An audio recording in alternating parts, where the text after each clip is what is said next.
In a vibrant yet modest city in West Africa, there lived a man named Kweku Dapaah, a man who seemingly possessed everything that many aspire to achieve. He had a devoted wife, two healthy children, a flourishing transport business, and a three-bedroom house that he had proudly constructed with his own hands. Yet despite these blessings, Kweku found himself yearning for more.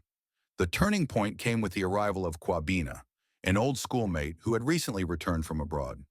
Kwabena drove a luxurious Range Rover, donned designer suits, and incessantly regaled Kweku with tales of Dubai and lucrative business deals. Initially, Kweku admired his friend's success, but as time passed, envy began to seep into his heart. Suddenly, Kweku's contentment with his life began to wane. He became consumed by a desire for greater wealth and status. He started to neglect his family, frequently staying out late and pursuing the quick investment opportunities that Kwabena suggested. He sold one of his buses, then another, convinced that just one more deal would lead to his big break. At home, his wife, Amma, sensed the shift in their lives. Their meals became less substantial, laughter faded from their household, and their children stopped eagerly awaiting their father's return. Yet Kweku remained oblivious, his gaze fixed on an illusory future. Then came the moment of reckoning. Kweku made the fateful decision to sell his house to finance what he believed would be a monumental deal, investing every last sedai.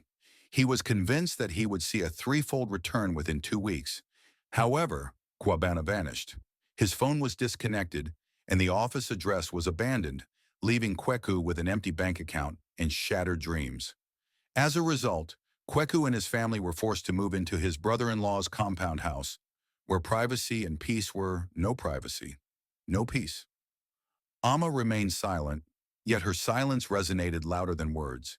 His son had stopped calling him daddy, and his daughter wept herself to sleep. Kweku turned to alcohol, directing his anger at the world around him. But one fateful night, as he gazed into the mirror, he confronted a painful truth. The man staring back was the architect of his own despair.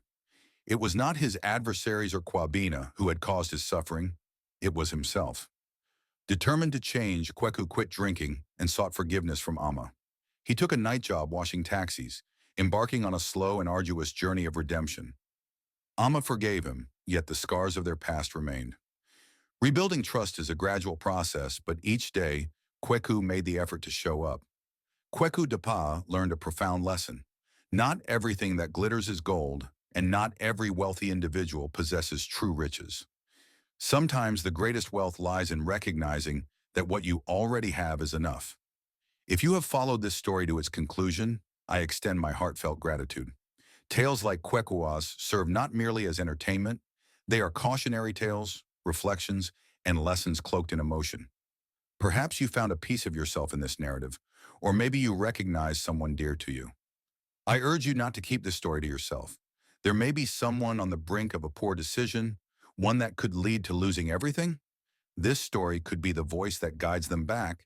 Share it, spread it, let it reach beyond your immediate circle. For sometimes a story has the power to save more than just the listener. It can save entire generations.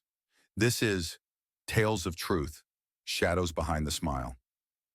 Subscribe for more African stories that heal, warn, and inspire.